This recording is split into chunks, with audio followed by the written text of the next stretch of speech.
Bismillahirrahmanirrahim. Assalamualaikum warahmatullahi wabarakatuh. Selamat berjumpa kembali dengan saya Nur Khalis SPD dari SMA Negeri 1 Rosari, Kabupaten Cirebon. Kali ini akan menyampaikan materi Geografi kelas 11 semester 1 tentang ketahanan pangan nasional. Ketahanan pangan di sini yang dibahas adalah yang pertama adalah bidang pertanian.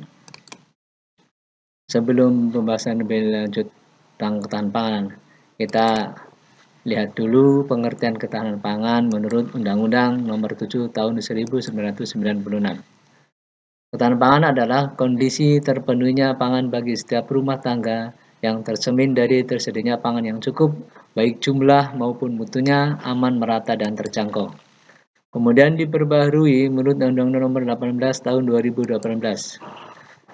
Keadaan ketahanan pangan adalah kondisi terpenuhinya pangan bagi negara sampai dengan perseorangan yang tercermin dari tersedianya pangan yang cukup, baik jumlah maupun mutunya, aman, beragam, bergizi, merata, dan terjangkau, serta tidak bertentangan dengan agama, keyakinan, dan budaya masyarakat untuk dapat hidup sehat, aktif, dan produktif secara berkelanjutan. Jadi kalau kita lihat pengertian pangan antara Undang-Undang Nomor 7 Tahun 1996 dengan Undang-Undang Nomor 18 Tahun 2012 ada perbedaan. Perbedaannya adalah kalau yang lama tahun 1996 adalah kondisinya hanya bagi setiap rumah tangga, sedangkan di dalam undang-undang yang tahun 2012 itu adalah kondisi terpenuhinya pangan tidak hanya rumah tangga saja tapi juga negara. Kemudian di sini juga kondisi pangannya, keadaan pangannya yang tidak bertentangan dengan agama dan keyakinannya. Jadi ada sedikit perbedaan. Kemudian ketahanan pangan di sini ada bidang-bidang yang menghasilkan ketahanan pangan. Pertama, dari hasil pertanian, dari hasil perkebunan, kemudian dari perikanan, dan dari peternakan. Nah, masing-masing bidang ini akan menghasilkan hasil tanaman pangan yang digunakan untuk manusia yang jenisnya berbeda. Kemudian dalam bidang pertanian ada beberapa usaha untuk meningkatkan jumlah atau produksi pertanian. Yang pertama adalah intensifikasi pertanian. Dalam hal ini adalah dengan lahan yang ada kita tingkatkan usaha pertaniannya. Yang semula misalnya 1 hektarnya 1 ton, dengan intensifikasi kita tingkatkan menjadi 1 hektar itu menjadi 2 ton. Yang kedua adalah usaha dalam bidang pertanian untuk meningkatkan hasilnya adalah dengan ekstensifikasi pertanian, yaitu usaha peningkatan hasil pertanian dengan cara perluasan lahan. Jadi kita membuka lahan-lahan yang baru, hutan-hutan yang sekarang ada, lahan-lahan itu belum digunakan untuk pertanian, kita buka untuk pertanian agar hasil pertaniannya bertambah banyak.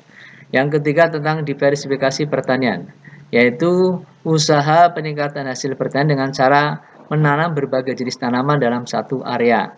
Dalam satu area ada tanaman jagung, ada tanaman ketela, ada tanaman timun, dan yang lainnya.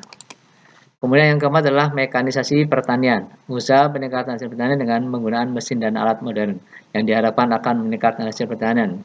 Misalnya ada mesin untuk panen, bahkan sekarang adalah mesin untuk tanam atau mesin untuk tandur.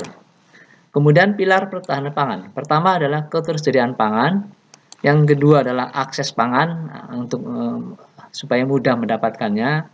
Kemudian yang ketiga adalah pemanfaatan pangan. Setelah pangan itu ada, kemudian kita manfaatkan untuk berbagai macam keperluan kehidupan, memenuhi kebutuhan hidup manusia.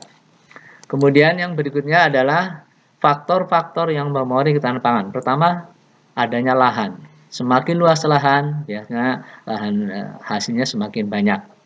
Yang berikutnya adalah iklim dan cuaca. Karena ini pertanian pangan berhubungan dengan alam, maka ada iklim dan cuaca. Yang berikutnya adalah teknologi yang digunakan. Nah, ini yang nanti 3 faktor inilah diantaranya akan berpengaruh kuat dalam bidang meningkatkan hasil pangan.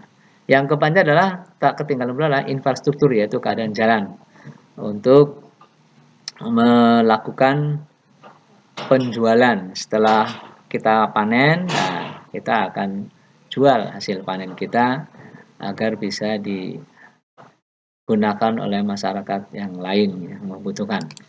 Yang berikutnya adalah kondisi rawan pangan. Kita sering mendengar kondisi rawan pangan. Apa itu kondisi rawan pangan?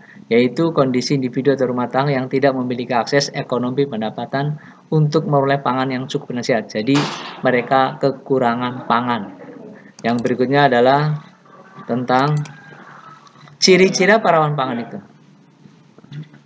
Yaitu pertama kurangnya gizi dan nutrisi, yang berikutnya adalah ketidakmampuan mengakses pangan yang cukup, yang ketiga mengkonsumsi makanan di bawah kalori minimum.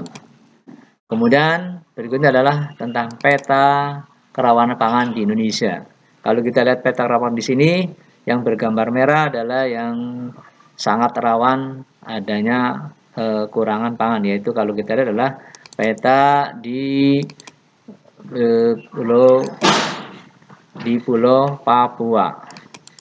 Karena di sana itu bukan kekurangan lahan, tapi teknologi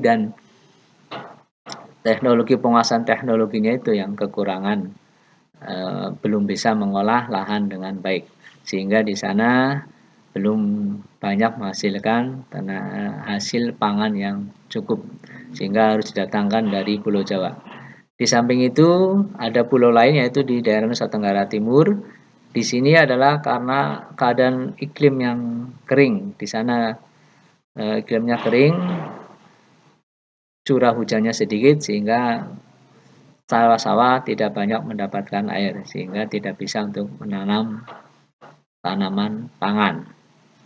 Demikianlah pembahasan dari saya tentang materi geografi. Kurang lebihnya saya mohon maaf. Sekian. Saya terima kasih atas perhatiannya. Saya ucapkan terima kasih atas perhatiannya. Assalamualaikum warahmatullahi wabarakatuh.